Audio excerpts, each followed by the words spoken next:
November 2023. That's the newest one. So just really quick as to navigate through this. This talks about all of the changes that were added or removed from the previous ACS.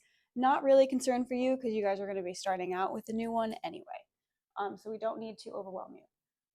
But anyway, you have the table of contents. So the very first section, area of operation number 1, is talking all about pre-flight preparation.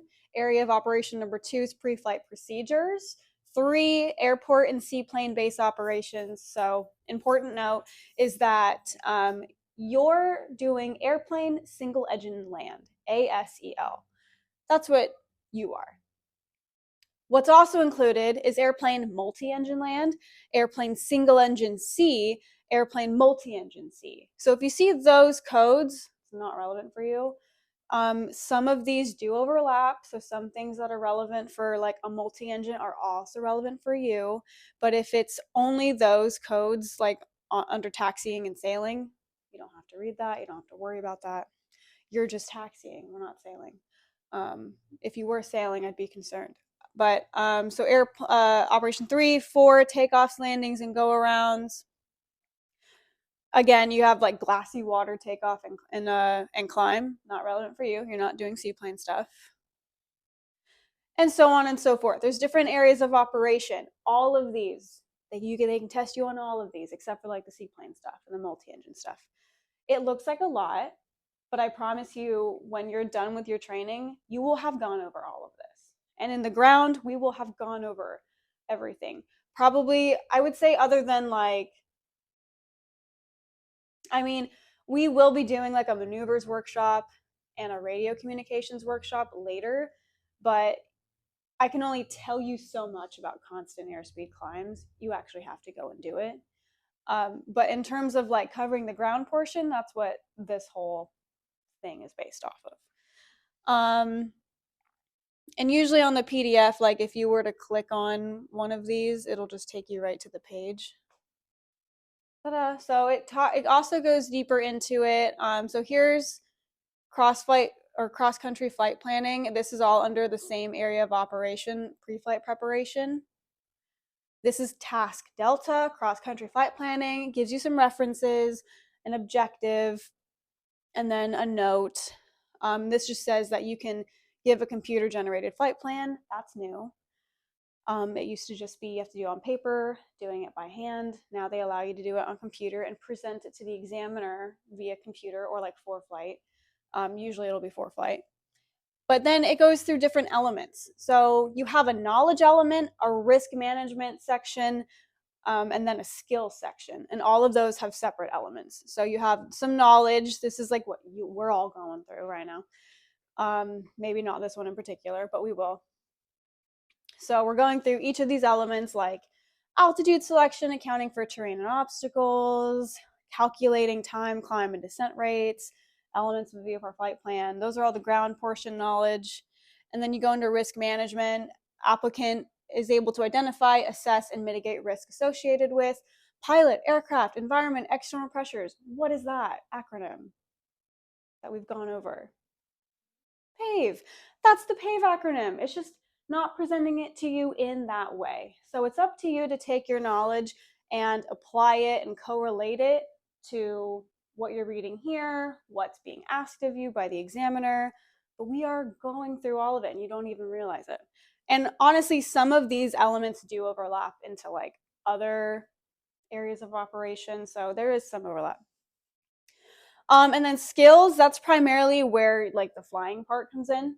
So up here, the knowledge and the risk management, that's all on the ground. The skills comes into play in the air. So, I can only prepare you so much for that while talking to you.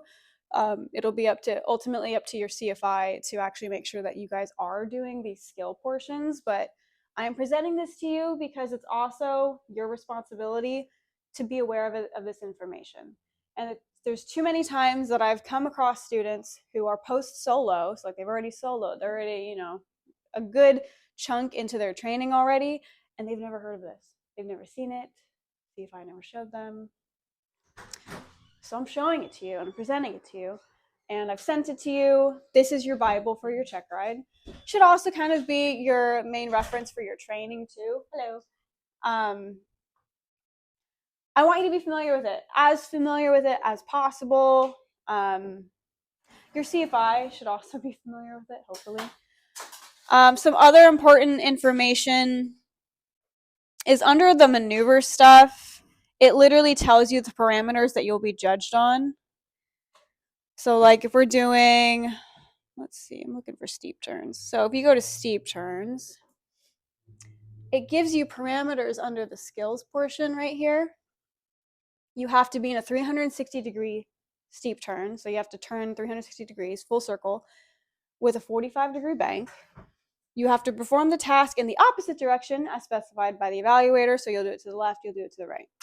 Maintain your entry altitude plus or minus 100 feet. Airspeed plus or minus 10 knots.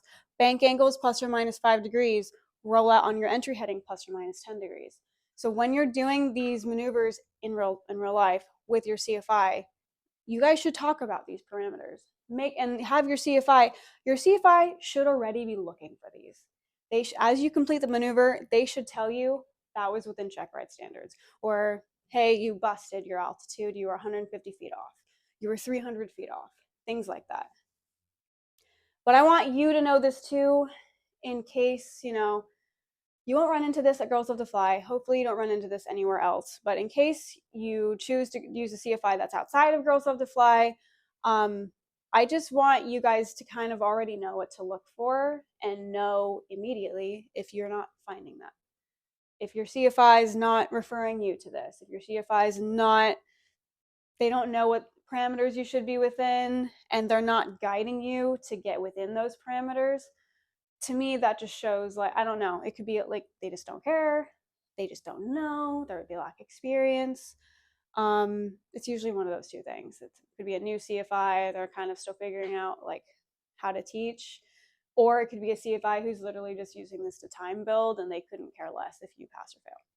So unfortunately, those CFIs do exist, and honestly, it's more likely than not. So I want you guys to know this, so you already have a good foundation of knowledge going in and selecting a CFI and being like, oh, this is what Meghan warned me against. Okay, good to know.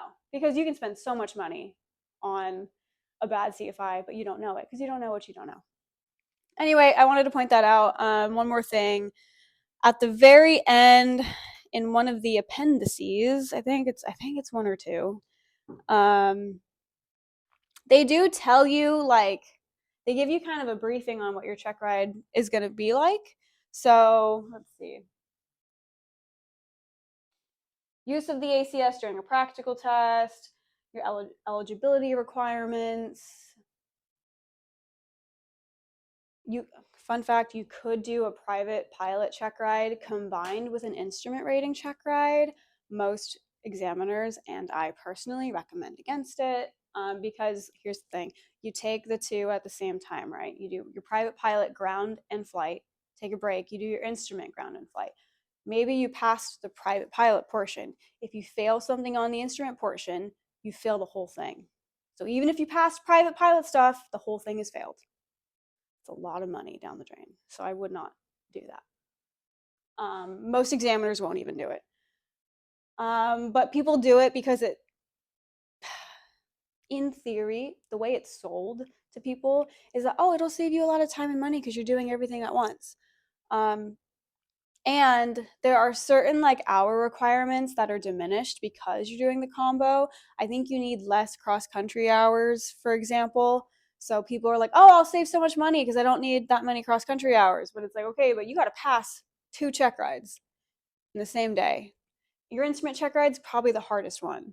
So and your private pilot check ride is your first one. So like that's hard in itself because you're just getting used to the whole flow of things. So to do both at once, I don't know, that's a lot of stress.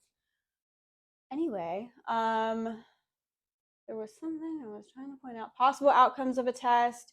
You'll either pass, you'll fail, or you'll discontinue because of weather or maintenance. Discontinue is not a fail. It just means you can't finish this check ride today. Unsatisfactory performance kind of tells you like, here's usually where people fail.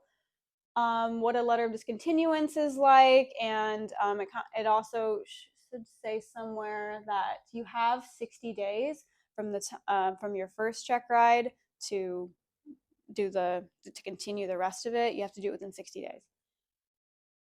Um,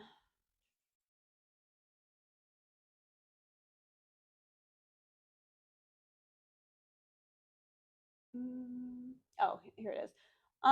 So they'll kind of walk you through like using the checklist, assessing proper checklist use depends on the specific task. Because there are some tasks where you might not be able to pull out the checklist. You just have to kind of do it from memory and from flow. And anything that's in bold on the checklist, you're expected to memorize. Positive exchange of flight controls. If you're ever exchanging flight controls with anybody, with the examiner, with your CFI, with another pilot, whomever, the FAA recommends a positive 3-step process, which sounds like if I'm the CFI, I'm giving the student my flight controls. I'll say, I have my hands on it. I'm like, your controls. They'll say my controls. They'll put their hands on it. Once their hands are on it, mine are off, and I confirm your controls. So your controls, my controls, your controls. Or vice versa. I take them back. I'll say my controls. They'll say your controls, hands off. My hands are on, my controls. So 3-step. People also say like your airplane, my airplane, whatever. Use of distractions. Your examiner will try to distract you with whatever. They might drop a pen while you're taxiing, be like, hey, can you get my pen for me? No, you will not. You should never have your heads down when you're taxiing. Multi-engine stuff. I'm looking for, because they do.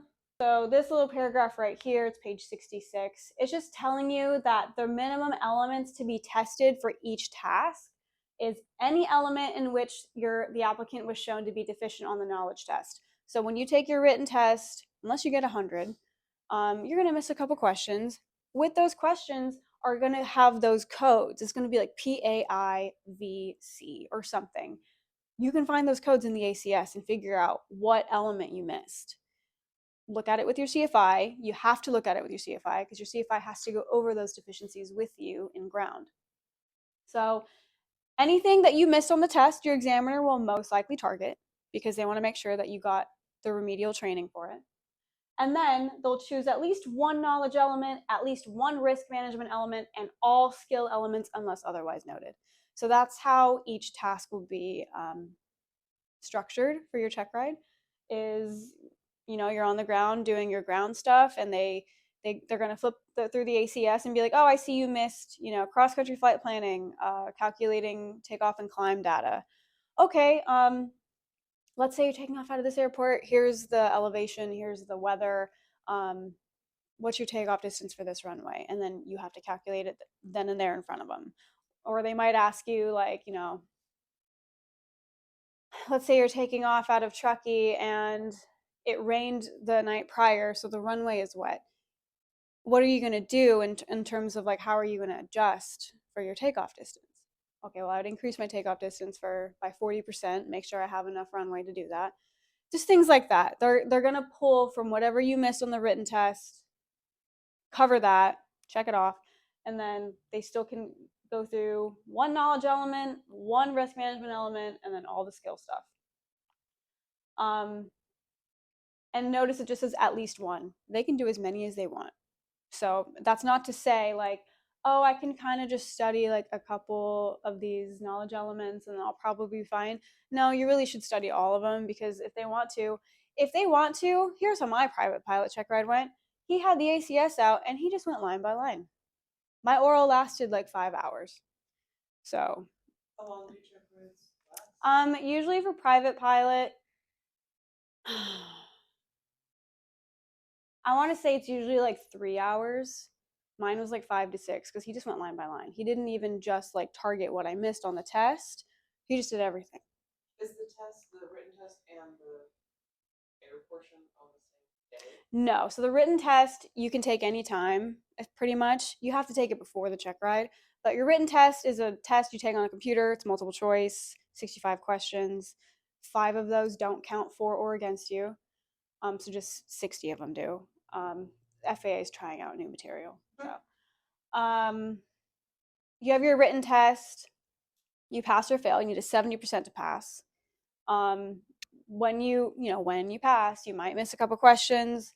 You'll get a printout from the exam center. It'll say like, "Congrats, you passed. Has your score.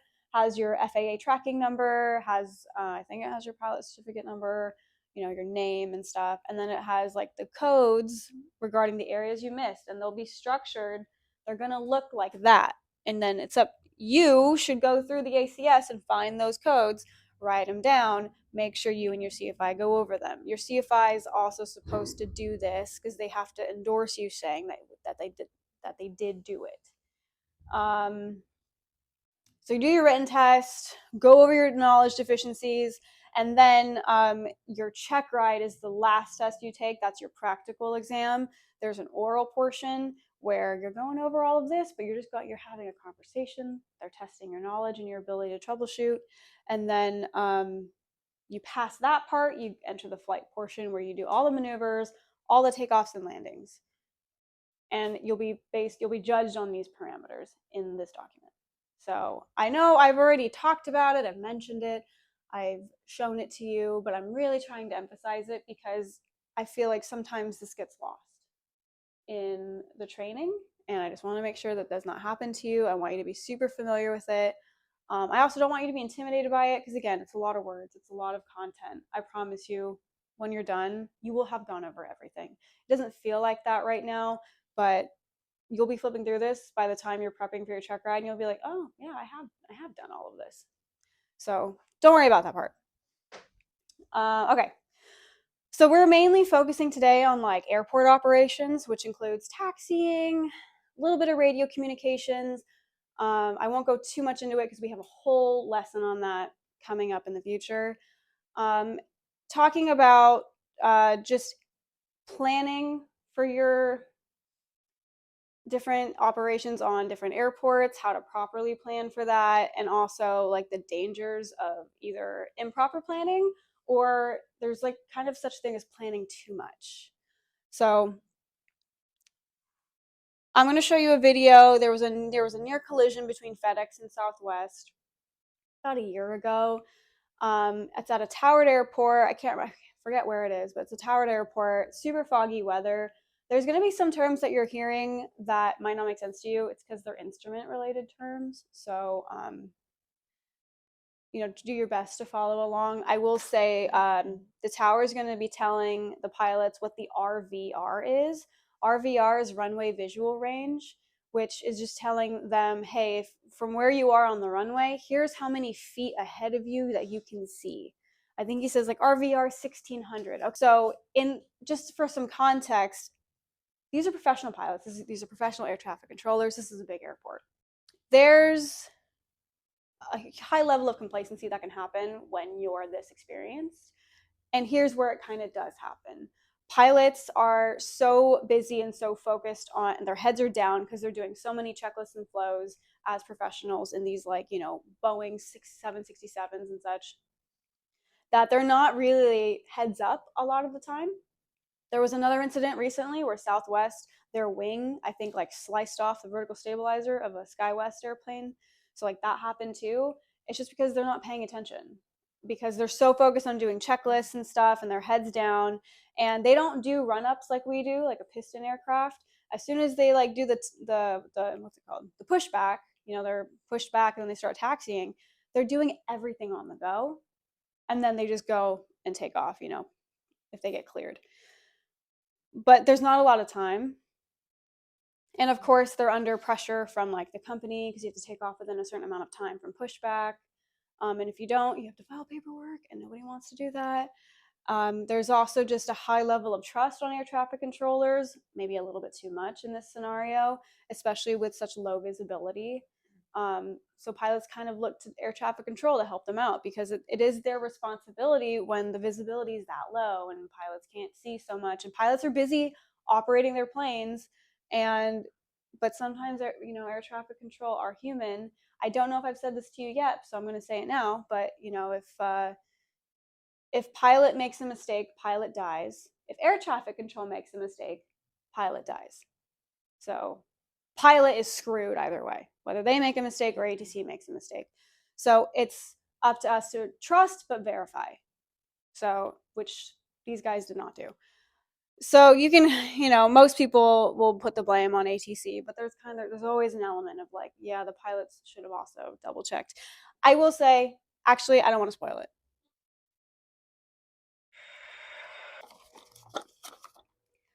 I'm just using McClellan because if you guys are flying with us, you'll be at McClellan. Is anyone flying at a different airport? No? Okay, we're gonna use McClellan then. I don't know. Let's see, there's the sun. So that's probably east. So that's east. That's north. Got runways 34 and 16 at McClellan. So as a question, if I'm taking off of runway 16, what direction am I going in? What's the magnetic heading? 3416. Is that like where it's angled to? Yeah, so if I'm taking off runway 16, what's the heading I should be on? 60? Correct. I'm taking off. So I'm lined up on the runway 16. My compass and my heading indicator should both say 160. You're facing 160. Or roughly, it might be like 159 or something. It's okay. I'll give you center lines. I'll give you the 1,000-foot markers. This is not to scale. That's your threshold. This is horrible drawing, I'm sorry. Okay, so you have your threshold. Each line of the threshold designates 25 feet in width, which means that on either side of the center line, you have 75 feet. So it's 150 feet wide of a runway. Each center line stripe is 120 feet long with 80 feet in between. So from here to here, you got about 200 feet. You have the 1,000-foot markers, which indicate, hey, you're 1,000 feet down the runway. McClellan's 10,699 or 599 feet, so it's almost 10,600 feet. Very long runway, longer than most runways you'll be landing on. But some things to note in terms of like operations. So if that's runway 16, then we're kind of where you guys are standing, like right over here is the jet center. So you'll usually be taxiing from the jet center. And the main taxiway to go to either 16 or to 34 is Alpha. But you have different intersections. So I'll just do Alpha in purple. So here's your taxiway Alpha. And you'll know you're on Alpha because you'll have a black sign with a yellow A on it. So this is Alpha. And you have like, I think Charlie is about halfway down the runway. I should have made this longer, that's okay. Halfway you have Charlie somewhere, and then you have Bravo. And then you have the very end of the runway. You have like the run-up area right here. And then you have like Delta and Foxtrot and all of those. But we're going to focus on 16. So we're going to say the winds are favoring 16. How do we know that? The AWOS is telling you the winds are 180 at 8. Okay, 180 is closest to 160. 180, the wind is coming from that direction. I want to go into that direction. So I want to take off of 16. If it, yeah. Sorry. No, you're good. Really lost. At the 16, is that just a random designation or is that No. the orientation? That's the orientation. Okay. So the runway numbers is a heading. So 16 is 160. 34 is 340. You have different runway numbers, depending on where you're going. Airports, they try to orient the runways in the direction like of the local wind patterns. So for the most part in Sacramento, we have northerly or southerly winds depending on the season. So you're at the jet center. You should be running through probably your pre-taxi taxi check. So whatever that is, it's probably make sure your seat track is backed and locked, make sure you have your appropriate frequencies plugged in, make sure your brakes work, you do a brake test, make sure the oil pressure, oil temperature gauges are in the green, lean the mixture for taxi. And so we're non-towered right now, so the radio call would be something like McClellan traffic, Cessna 61329er at the jet center, taxiing runway 16 via Alpha, McClellan. So you begin and end with McClellan. And here we are, we go taxi out. And now we're turning right onto Alpha, because 16 is over here. And if I wanted to do an intersection takeoff, I could. So I would have told people I was gonna taxi to runway 16 via Alpha Charlie or Alpha Bravo. I'm gonna go all the way down. Going all the way down to Alpha, and then you kind of go into the run-up area, and then you turn the plane around to face into the wind. Planes like to face into the wind. If you face away from the wind, the way it's hitting the propeller, it's going to shake the whole plane. It could cause extra wear and tear on the engine, so try to face the propeller into the wind. Sometimes there's a crosswind, and you might have to orient the plane differently, so it's up to you to pay attention to the windsock. It's up to you to know, like, if the wind's coming from the west, 16 is the preferred runway at McClellan, so you would still use 16 in theory. Then instead of turning and facing this way with the plane, you might do the run-up facing this way to get into the wind. Make sense? Wind's coming from the west, you would face towards the west during your run-up. You do your run-up, you check, your magnetos, make sure they're grounding properly, right, left, both. Check your carb heat, pull out the carb heat. RPM should what? Drop or rise? You're checking the carb heat. Who says rise? Clearly that's Who says drop? Yes, RPM should drop during the carb heat check. RPM should also drop during the magneto check. Make sure everything's running appropriately. So you did your pre-takeoff check, you did your run-up. Now you should have a departure briefing with your CFI. And it kind of just depends. Everyone kind of has their own style. I go into like 3 or 4 different situations. So for me, I say, all right, so here we are, runway 16. We're just doing some pattern work today. So I'm going to take off of 16. I'm going to climb up to 300 feet below TPA before I do my right crosswind turn. So I'm just going to walk you through it as if I were doing it. So I'm going to take off of 16. FAA recommends not starting your crosswind turn until you're 300 feet below TPA. TPA at McClellan's 1,100 feet, so I will begin my turn at 800 feet. I clear the area, I turn crosswind, and then I'll just enter the pattern. That's what I'm planning to do. If I have any anomalies on the takeoff roll, let's say oil gauges are in the red, RPMs are not at least at 2,300, my airspeed doesn't come alive. Any anomalies on the roll, I'll abort the takeoff, I'll pull out the throttle, I'll get on the brakes, I will taxi us off. We'll figure it out off the runway. Anything in the air, if I climb 50 to 100 feet, I know I can still come back down and land straight ahead on runway 16. I have enough runway to do that.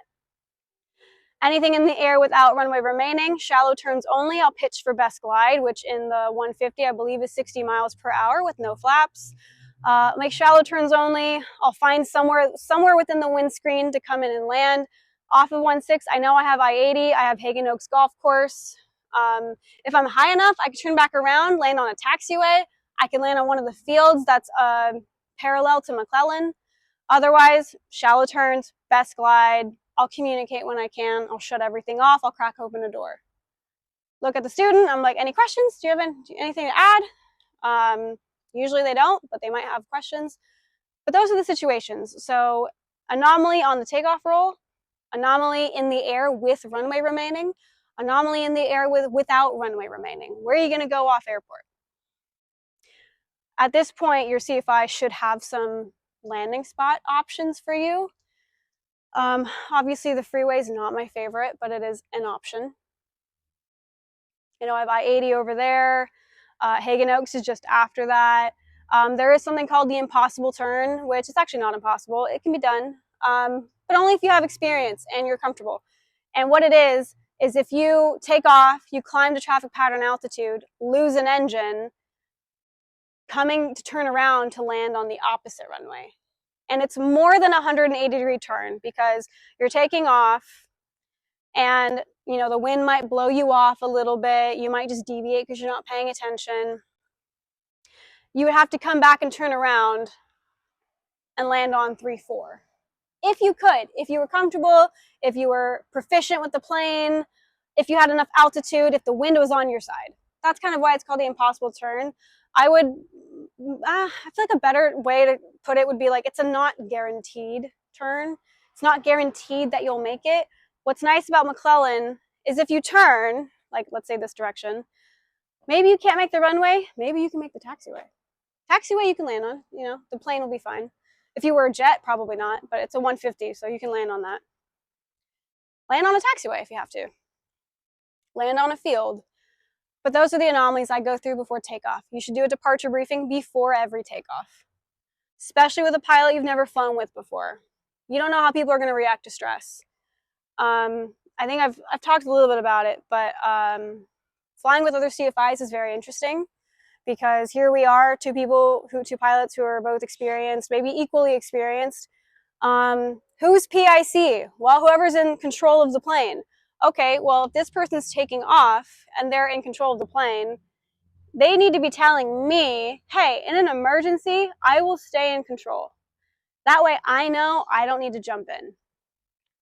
When you're with another pilot, you know, it might depend on maybe who's more experienced in that plane, who has more hours, who's more comfortable, because it could be somebody, maybe they have 500 hours, you only have 150, but all of your hours are in that particular plane and they only have, let's say, 20 hours in that particular plane. I would argue that you should stay in control of the plane because you're more proficient in it. You have more hours and experience in that specific tail number. You know how that plane performs. It might not perform exactly how the book says, but you have observed how it performs and you can predict what it's going to do better. You do your departure briefing, and then now you taxi up to that hold short line where it's, I don't cross it. I make sure base to final over here is clear, runway is clear, the base to final on that other runway is also clear. Okay, I don't see anybody, I don't hear anybody. McClellan traffic, Cessna 61329er, departing runway 16, staying in the pattern, McClellan. I taxi out, I do my takeoff. I'm on the roll. When I'm on the roll, I'll say things like, gauges are green, airspeed's alive, tracking centerline. Whatever your rotation speed is, which in the 150, I believe it's 60 miles per hour. Once I hit 60, I'll say rotate. Now we're in the air, we're flying, we're climbing. This leg is technically called the departure leg. People call it upwind. I'm guilty of also calling it upwind sometimes when I'm feeling lazy. But really, the FAA, what they say is that's your departure leg. This is your upwind leg. Because remember, the wind is coming from the car. No, we'll say the wind's coming from this handicapped parking spot. This is the wind. We're taking off into it. This is your upwind. It's on the side that the pattern is not. It's upwind because you're going into the wind. People call this upwind as well because, yeah, I'm also going into the wind. But the FAA, for whatever reason, has designated as when you're on the non-pattern side going into the wind, that's your upwind. When you've departed and you're on takeoff, you're on the departure leg.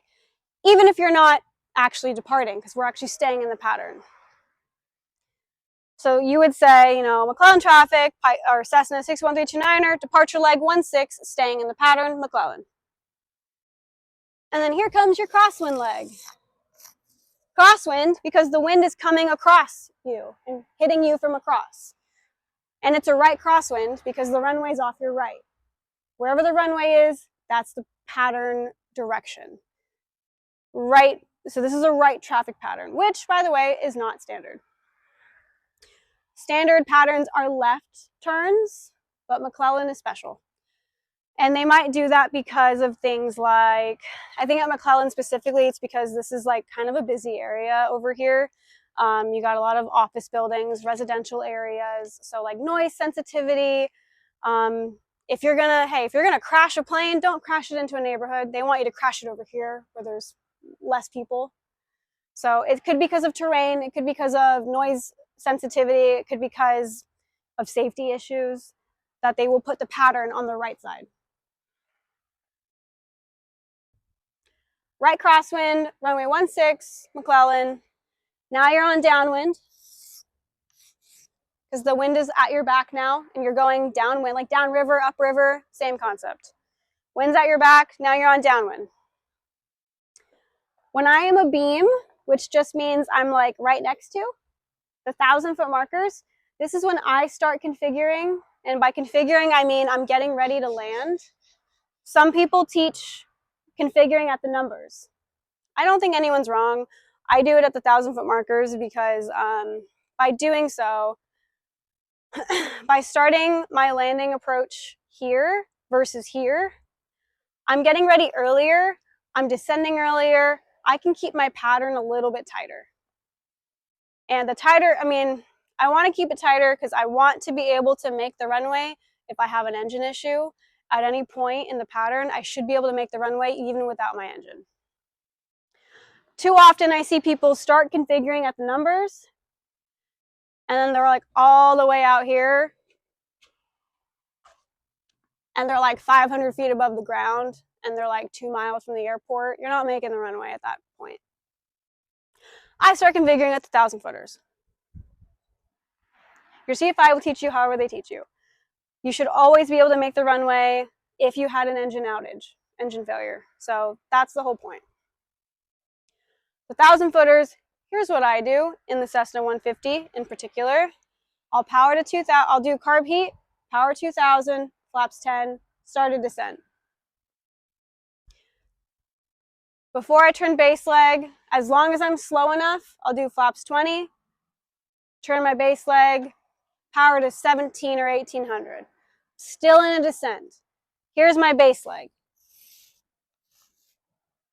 It's just another crosswind leg, but now you're approaching to land versus on takeoff. But the wind's coming at you from across again. This is your base leg. Your next turn will be your final leg.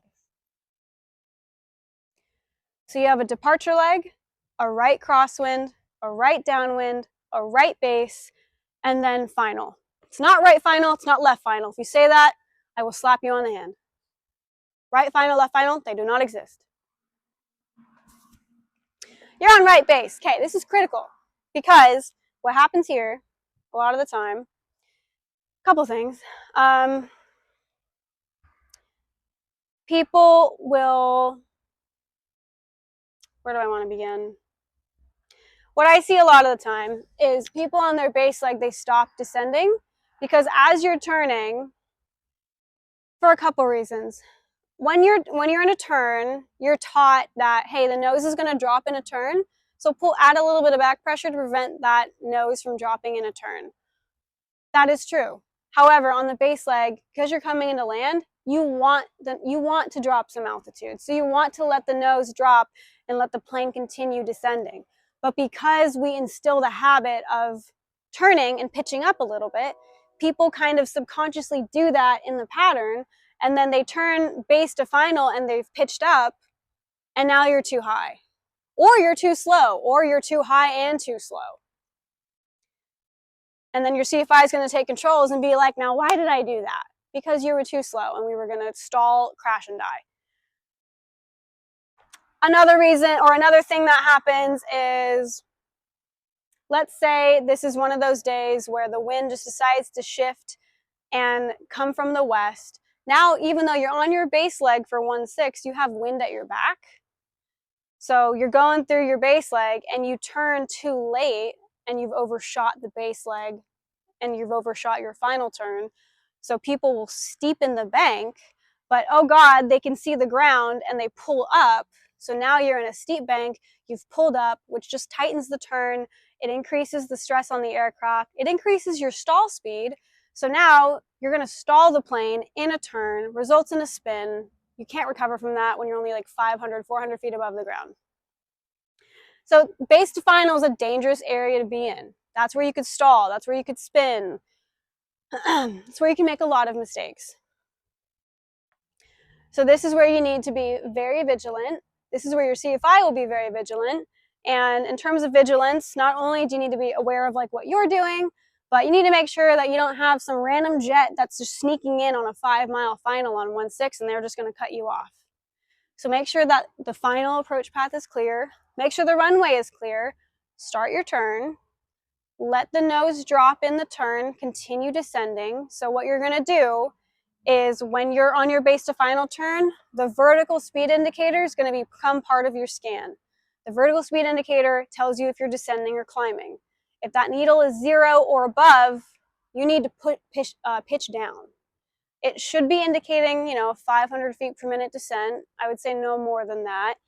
Anything above 500 feet per minute is kind of uncomfortable. And you can get unstable really quickly by rapidly diving at the ground. So we try not to do that. And in terms of like airspeed, what I do in the 150 is I try to get like 90 miles per hour on the downwind, 80 on the base, 70 on final. I would say like 65 on short final, which just means I'm like within half a mile of the threshold. So 90, 80, 70 to 65. And it depends on how hot it is. It depends on how heavy the plane is. Depends on the winds. RPM settings are going to change. I wish there was a one size fits all, but there's just not. So in general, I'm at like 2,400 RPM on downwind. I'm between like 17, 18 on base leg, maybe between 15 and 18 on final. But it just depends on the wind. So like if that doesn't work out for you, don't be frustrated. What you should be more concerned with is your airspeed. Aim for your airspeeds, and that's what you should primarily be aiming for in terms of like a number on each leg of the traffic pattern, and just find the RPM setting that matches that. So on final, runway is clear. We're at a 500 feet per minute descent, roughly. Come into land. If you do a touch and go, you've touched down, you've cleaned up everything with your CFI, and then you're on the go. Or you get off, and most people get off on Bravo. Get off on Bravo, you cross the hold short line, make sure the entire plane is clear of that hold short line. So there's one here, there's one here, there's one there on every taxiway.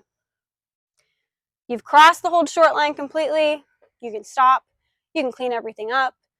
You can make a radio call. McClellan traffic, Cessna 61329er, clear of 16 at Bravo, taxi back to the Jet Center, McClellan. Or clear of 16 at Bravo, taxi back 16 via Alpha, McClellan. You're just letting them know, I'm clear here. I will be going back onto Alpha, and I'm going to go back to runway 16, and I'm going to take off again. But don't just roll onto the runway. Hold short first, and you can let people know. McClellan traffic, Cessna 61329er, holding short, runway 16, McClellan. And what that kind of does is if anyone's in the vicinity and they're coming in or they're in the traffic pattern, when they hear someone saying hold short, it's kind of like, it's an unofficial, indirect query of like, hey, is anyone here? Because then usually it kind of triggers everyone else to start making radio calls. So that way it helps you determine like, oh, someone's on downwind. Okay, I can go. I can get out. My rule of thumb is if I'm holding short and I want to take off, if anyone's on base, I wait for them. I don't try to squeeze in. I just wait.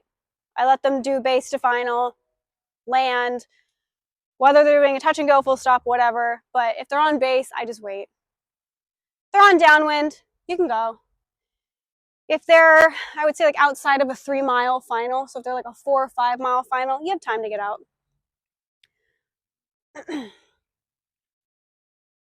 Questions on this? It's a lot of radio calls, a lot of different legs. So what leg is this? Upwind leg. What leg is this? Departure leg. What leg is this?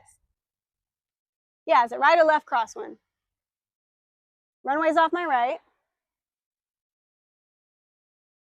What? It's a right crosswind. My runway's off my right, it's a right crosswind. What about this one? Downwind, right or left? Right. Right downwind. What is this leg? Base leg, right or left? Yes, right base. What is this? Final, right or left? Neither. Thank you. There's no such thing, it's just final. Cool. So you have upwind leg, departure leg, right crosswind, right downwind, right base, final.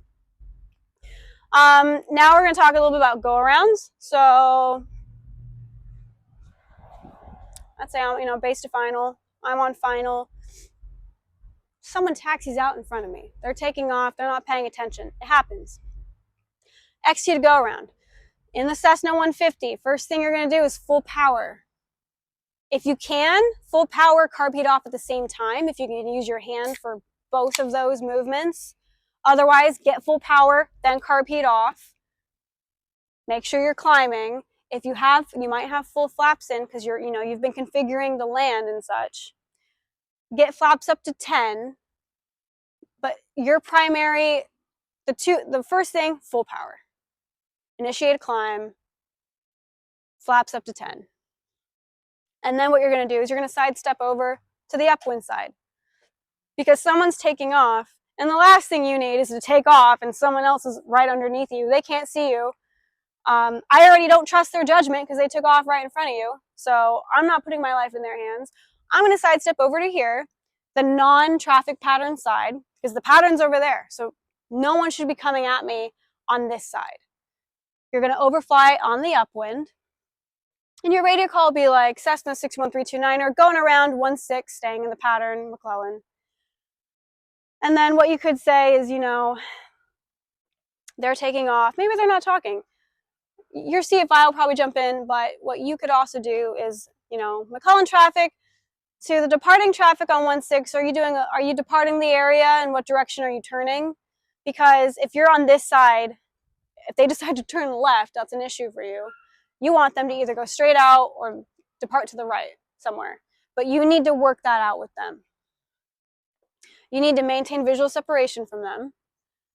Because sometimes you don't have to talk. Fun fact, at McClellan, at a non-towered airport, you're not legally required to talk. You're not legally required to announce your position. They're not legally required to answer you. And some people, to put it bluntly, some people don't care. So you need to maintain visual separation from them, whatever that means. Whether it means talking to them, and if they don't respond, you don't know what they're going to do.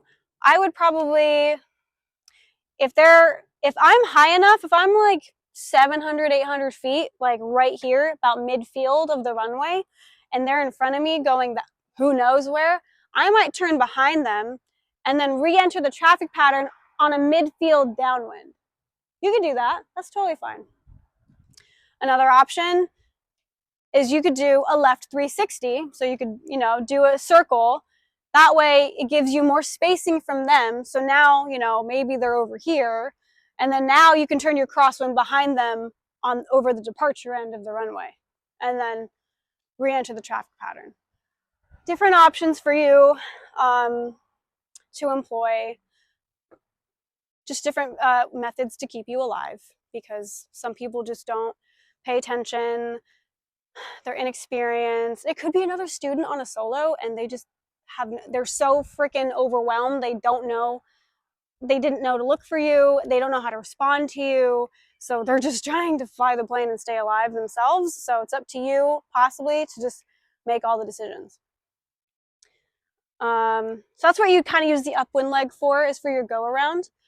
And then just re-enter the pattern when you can. Whether it's on a midfield downwind, if you're high enough, I would say like 700, 800 feet, you could go ahead and do that. Continue climbing to TPA, and then just restart everything. Or if they're far enough, you can do your normal crosswind over here, and that's fine too.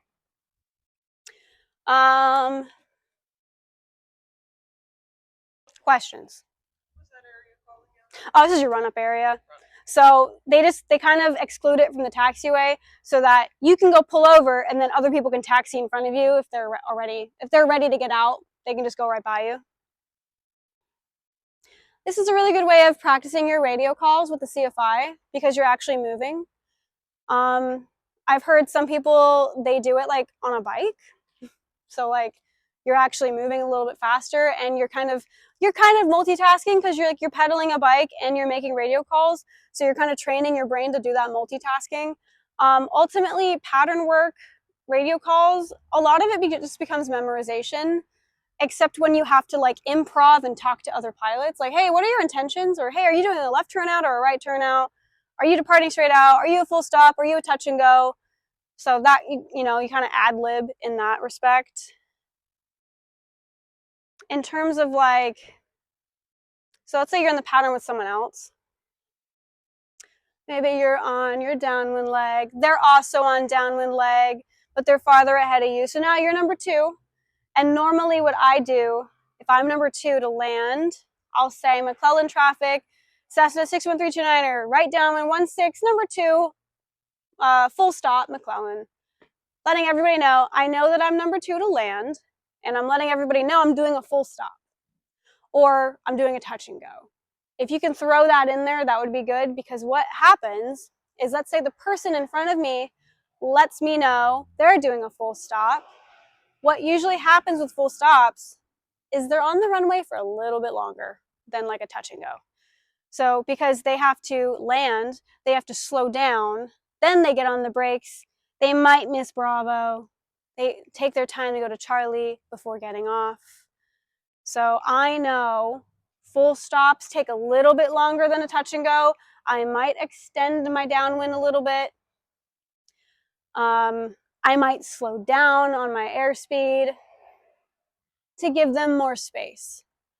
Another thing that happens is there's another taxiway on the other side, on the west side. It's like, let's say it's like right here. This is taxiway Kilo, and there's a fuel pump like over here that people like to go to because it's cheaper. So you'll have people landing on 16, and they'll say like McClellan traffic, Cessna, whatever.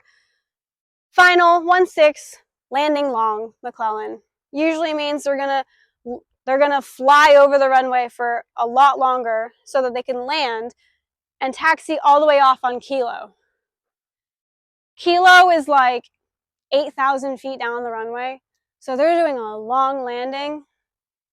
You're gonna have to extend your downwind because you can't land if they're on the runway at the same time as you. That is called a runway incursion. If they're still on the runway and then you decide to land on it, they're still there. You can't do that. If it's a towered airport, because sometimes McClellan has a temporary tower, the tower can allow you to land on the runway if they're still on it, because the tower is required to provide you a certain amount of separation, and if they clear you to land, it means that they've allowed that separation to happen. And so you can land while they're still on the runway because air traffic control got you the separation you needed. If you're not comfortable with it, though, you don't have to land. You can always go around, despite what ATC told you to do.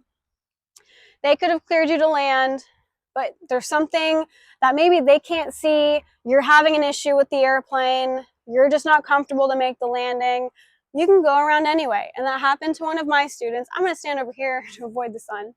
Happened to one of my students because at McClellan, they had a tower and somebody was still on the runway who landed long because they were going over to Kilo.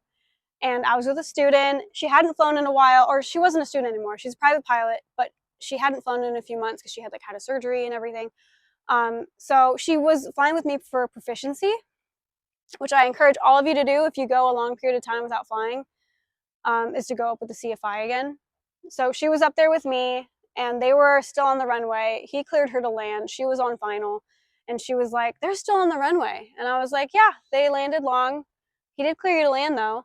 And she's like, well, I don't think I'm comfortable with that. And I was like, okay, well, what would you do if I wasn't here? And she was like, I would go around. And I was like, okay, then just go around.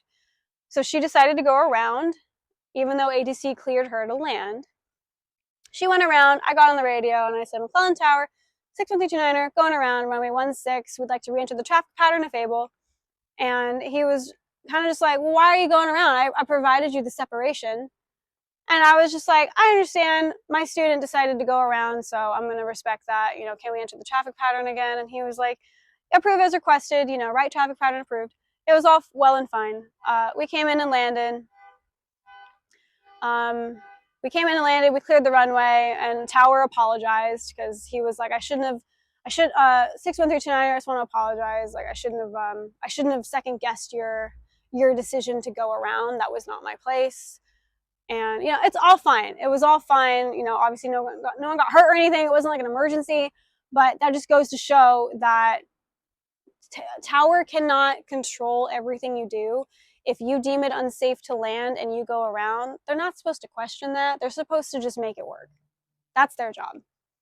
If tower or ATC ever tell you something to do that you cannot comply with for safety, for example, you did your weather pre-flighting and you knew that along your route the clouds were going to be at 6,000 feet, and you're in a class echo in the daytime, and you're at 4,500 feet because you're going somewhere that's like westbound. If you're going westbound, you should be at an even altitude plus 500. If you're going east, it should be odd plus 500. So let's say you're going westbound, you're at 4,500, you know the clouds are at 6. For whatever reason, ATC, and you're on a flight following, ATC wants you to climb up to 6,500 for traffic, let's just say. You know the clouds are at 6,000 feet. You know you cannot enter the clouds. You have to maintain a certain separation from the clouds. You're in an echo in the daytime. Do you guys remember? What altitude you have to be below the cloud? What is it? That's 1,000 feet above, 500 feet below. You have to be 500 feet below the clouds. You're at 4,500 feet, so it's not an issue. But he's telling you to climb up to 6,500. You know the clouds are at 6,000. All you have to say is unable due to clouds. So that would be an example of ATC giving you an instruction. You're unable to comply with it while also maintaining VFR separation. So you just say unable due to weather, unable due to clouds. They have to figure it out. They'll probably give you a vector if someone's coming at you. They'll turn both of you a different direction. They'll figure it out. You can always say unable. Any questions on the taxi, on the takeoff? Yes.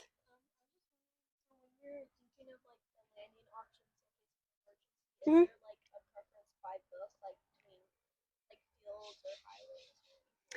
I feel like the FAA says one thing and then like a lot of the majority of people say another. Like, let's see. I think so for example, I think the FAA at nighttime it's really hard to distinguish between a field and a body of water, unless like it's a full moon and you can see the reflection. So when you're flying over nothing, it could be land, it could be water, there could be power lines, I don't know. The FAA is like, avoid landing in blank spots. Because of that reason, you should land on a road because you can see cars on the road. You know it's paved. You know what direction it's going in. You know, and you know that it's lit because you can see it with the cars. But a lot of pilots say absolutely not because like now you're endangering other people on the ground. I would agree. Yes, you're endangering other people on the ground. So it's kind of hard because like you want to save your own life, of course, but you also don't want to, you know, risk someone else's life who has nothing to do with your flight. So if you can, find a non-busy road. Find a road with only a couple of cars, and then you land in the direction of traffic, because what will happen is they're driving and they see an airplane, they're going to stop. And then that gives you room to come into land. If you're landing at them, you know, who knows what they're going to do. They might speed up, they might swerve.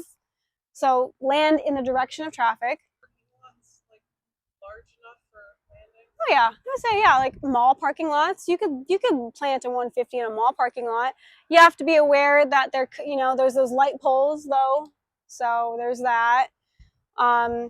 It's a really hard situation because it's like save your own life, but to be fair, you don't want to put other people's lives at risk too.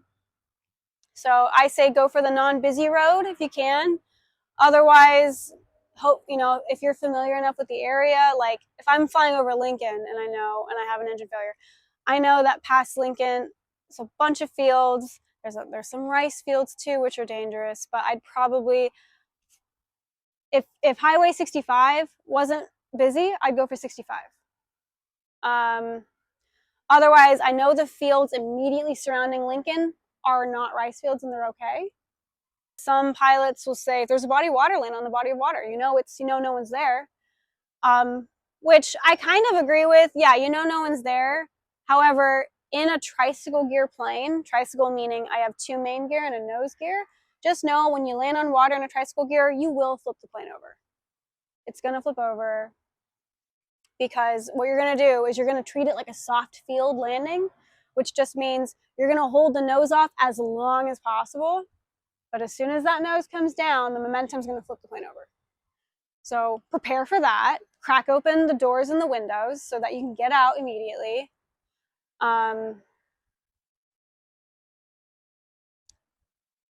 on landing, if you can, brace your hand against the panel so you don't slam into your head into the panel. But just things to think about is like, yeah, you can land in water because you're not going to hurt anybody else. When you're planning your flights at night, some considerations that I do is if I'm doing a cross country at nighttime, I plan it as close as I can to a major freeway because it's lit because of all the cars. So I know that I'm not going to get lost because it's like, oh, I still have I-80 off my right. I know where I'm going. But also in the case of an emergency, it is a landing spot. And usually nighttime, it's not quite as busy on the freeway, so you should be able to make the landing, hopefully, and not hurt anybody. At the very least, though, if you're landing on the freeway, normally that means other places around you are well lit, and maybe you can find a field nearby or a parking lot if it's empty enough. Or like soccer fields are usually lit at night. You can land on a soccer field because usually soccer fields are like grouped. So it's like you have like 4 soccer fields. So that's plenty of runway to land, or not runway, but plenty of field to land on. So that's an option. But when you do your cross-country flight planning at night, try to follow a freeway, follow a road. Stay close to airports that are along your route because those are the most ideal places to land, obviously. So if you can plan your flight plan to where you're within gliding distance of an airport at any given time, that'll keep you the safest. It might take you longer because now you're not going direct. You're kind of going over here and then over here and then over here. Okay, whatever. Plan for the fuel, plan for the time, and just you'll be safer that way. Make sure I covered everything for all those checks. You have a descent checklist. That should become memory. And one way of thinking about it is a C-GUMPS flow. So C as in C as in Charlie, G as in golf, U as in uniform, M as in Mike, P as in Papa, S as in Sierra. C-GUMPS. So I'm flying. The first C is carb heat. Turn the carb heat on because you're coming into land and descend. You're going to be at a low power setting. So turn on the carb heat. G is gas. Make sure the gas is on, which it should be. Otherwise, your engine would have quit by now. If you're in the Piper or if you're in a plane that requires you to switch tanks, make sure the fuel's on the fullest tank under the G. So G is either gas is on or gas is on the fullest tank. U is undercarriage. That means your wheels. In a retractable gear plane, make sure your gear is down. So check your undercarriage, gear is down. In the 150, gear is always down. But what's nice about this flow is that you can apply it to different airplanes and still be safe. Because one day, you're not going to be flying a 150, you're going to be flying a Bonanza with retractable gear. And if you're instilling this habit in you now to check that your gear is down, transitioning to a complex aircraft won't be such a big deal because it'll already be in your habits to make sure the gear is down. So we're gonna go with that. So for me, I say undercarriage is down and welded because it's welded and it's bolted. It's always down, but it's still in my brain and in my memory. So undercarriage, gear is down. M is mixture. Mixture should be, best power. Usually that means full rich all the way in. And then P is power / propeller. Make sure the power is set to wherever you want it. In a complex aircraft, you would have another lever, a blue lever, that controls the pitch of the propeller. You would have the propeller full forward. You don't have that in the 150 or in any of your training planes. But again, you eventually will fly a complex aircraft with what's it called? constant speed propeller. So have it in your checklist now so that you already have the habit for later. So power / propeller, throttle's where I want it. Propeller is already set. That's the P, and then the S is seatbelts and switches. Make sure your seatbelt is on. Make sure your CFI seatbelt is on. Make sure all your light switches are on. Your landing light should be on. Your beacon should be on. Your nav lights, sure, why not? If it's daytime, it doesn't really matter. In the Piper, you have a fuel pump. Make sure the fuel pump is on. That's a switch. So you have you have carb heat, gas, undercarriage, mixture, power / propeller, seatbelt / switches. And that comes from memory, and that comes from chair flying and muscle memory. And you should be able to do that in the traffic pattern, especially like by the time you solo. You should be doing that, and then you could just pull out the checklist to make, if you have time, to make sure you didn't forget anything. But your examiner and your CFI are going to want to see that you're so proficient and comfortable with the airplane that you just know to do everything by memory.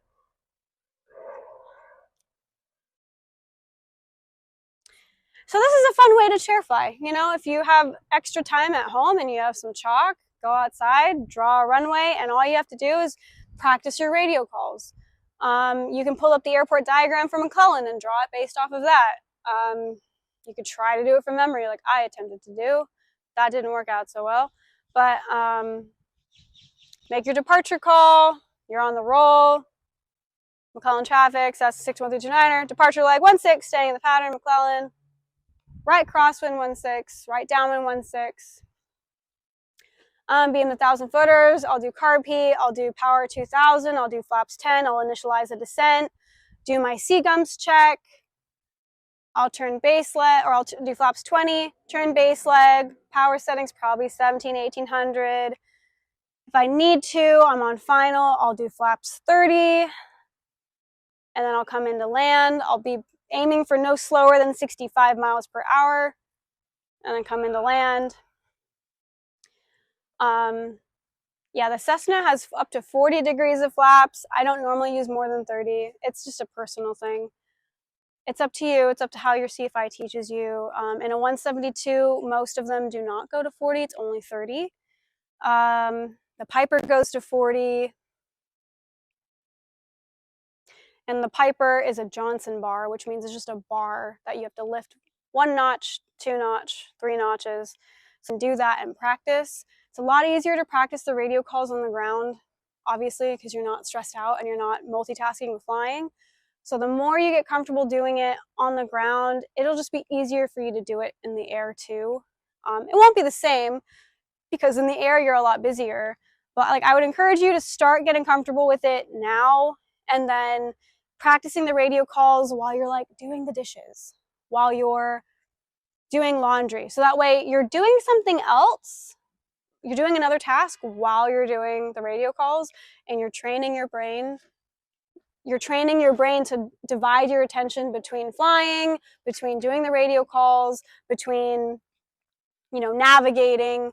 We'll go over towered airports during that radio call workshop, traffic pattern selection for current conditions, right-of-way rules. Like I said, if your traffic on final has right-of-way, to go do a complete comprehensive list of who has right-of-way over whom. Regulation 91.113, we'll go over that with you. Some important things to note is basically whoever's less maneuverable has the right-of-way. So a hot air balloon has right-of-way, I believe, over everybody, because it's really hard for them to, divert left and right. They're pretty much at the mercy of the wind. An aircraft in distress has right-of-way even over a hot air balloon. So aircraft in distress is on top, and then it's hot air balloon, and then I think it's glider, and then airplane, and then helicopter. I think there's one more in there that I can't think of. But if you're less maneuverable, you have the right-of-way, typically.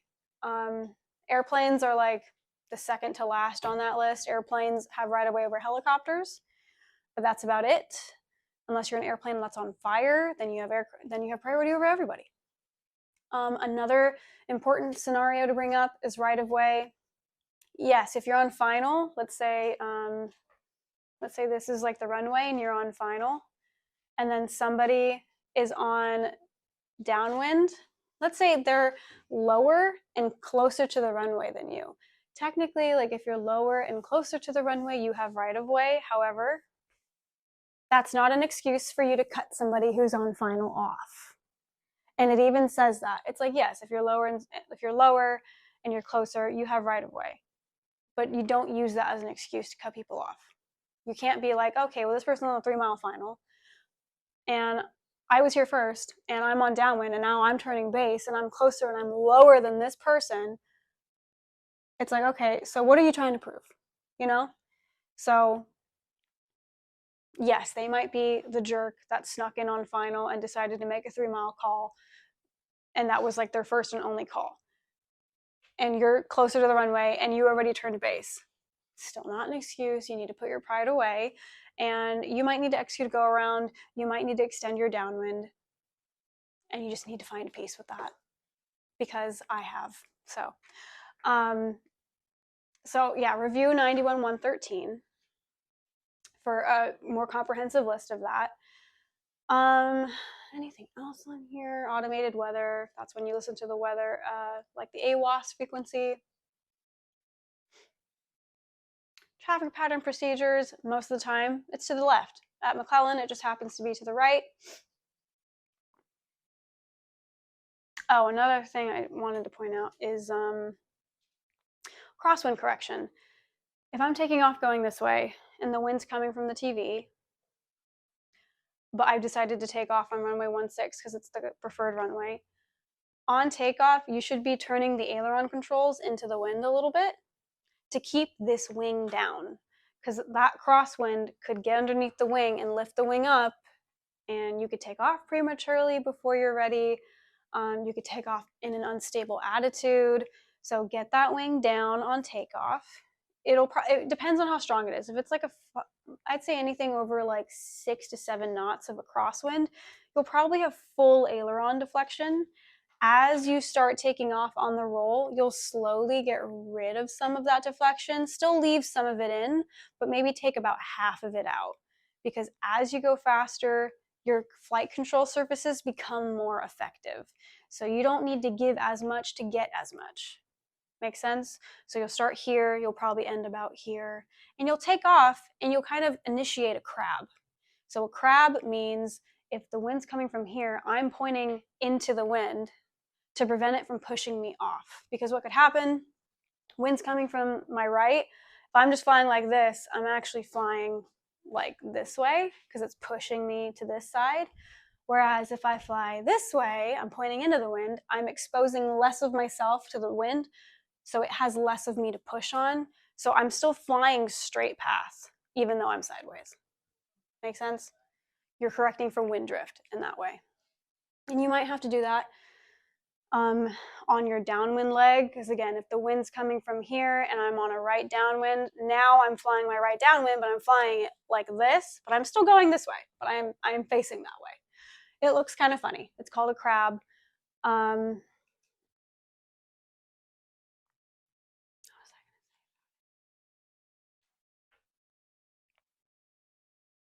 You will learn how to do crosswind landings with your CFI. They're very challenging. The more wind you have, the more challenging it is. So you'll start crosswind landings with like a 3-knot crosswind, and you'll start there.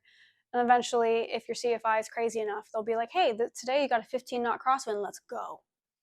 And then you're going to learn how to do a crosswind landing and takeoff, as you should. Correct for crosswind when you're taxiing on the ground. So if the wind's coming directly at you from the side, you turn into it. If it's coming at you from like a quartering headwind, you still turn into it, but you keep the aileron neutral. You don't push or pull it. You really can't keep it neutral most of the time. If it's at you here or in front of you, aileron neutral, which just means I'm not pushing forward, I'm not pulling back. Elevator's neutral, but I'm turning into it.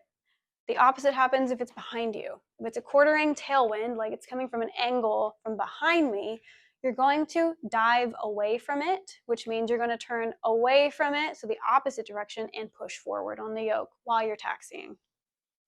So if it's a quartering tailwind on taxi, you dive away from it. Push forward, opposite direction. I was going to say, when you're selecting, let's say it's a crosswind, direct crosswind, whether it's 1/6 or 3/4, it's a direct crosswind.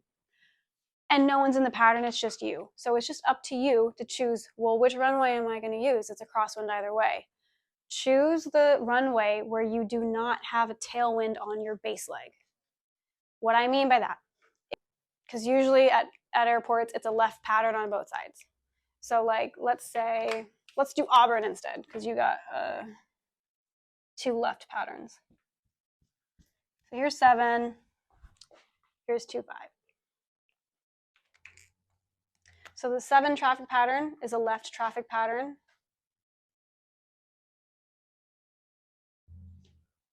And then 2-5 is also a left traffic pattern. So you're on different ends of the runway, but you're still turning left for both.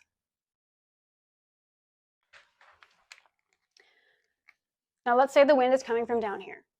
The wind's coming from the ground, blowing up this way, crosswind either way. If I turned base leg for 2-5, I'd have a tailwind. If I turned base leg for 7, I'd have a headwind. That's more favorable. If the wind's coming from here, from the south, I'm going to use 7. I'd rather have a headwind on base than a tailwind on base. It's going to blow you right through final, and it's going to cause you to possibly make some bad decisions. Whereas if you have a headwind on base, all that's going to happen is your base leg is just going to take a little bit longer because you're going to be flying a little slower. Your ground speed will be a little bit slower, but you'll have more time is not necessarily a bad thing. So I'd rather have a headwind on base than a tailwind on base. So again, if you have a crosswind where it really doesn't matter what runway you're taking, it's a crosswind either way. If you can, choose the one where you have a headwind on your base and not a tailwind. At McClellan, it doesn't matter because you're on the same side for both runways. So you kind of have a tailwind either way. But the more you can control about your environment, do that. There's very little we can control about the weather, or about the environment. But if there is one thing that you can control, take advantage of it. That's all I wanted to say about that. Okay, you guys, does the ACS make sense? Why it's important? I know it's kind of confusing to navigate, like the codes might not make sense right now. Just know, like, they're just talking about different areas of operation. PA, I believe the PA stands for private airplane, like private pilot. Whether it's multi-engine, single engine, or C. But PA is for private, because then for the instrument ACS, for your instrument rating, it's IR, so like instrument rating. So that's what the PA stands for. And then this is your area of operation. The A or the B or the C or the D is the task. So right now it's task A. That's why it says A. And then K1 is knowledge element 1, knowledge element 2, 3, 4, 5. And then risk management is R, R1, 2, 3, 4. Skills is S, S1, 2, 3. So that's how you kind of interpret it.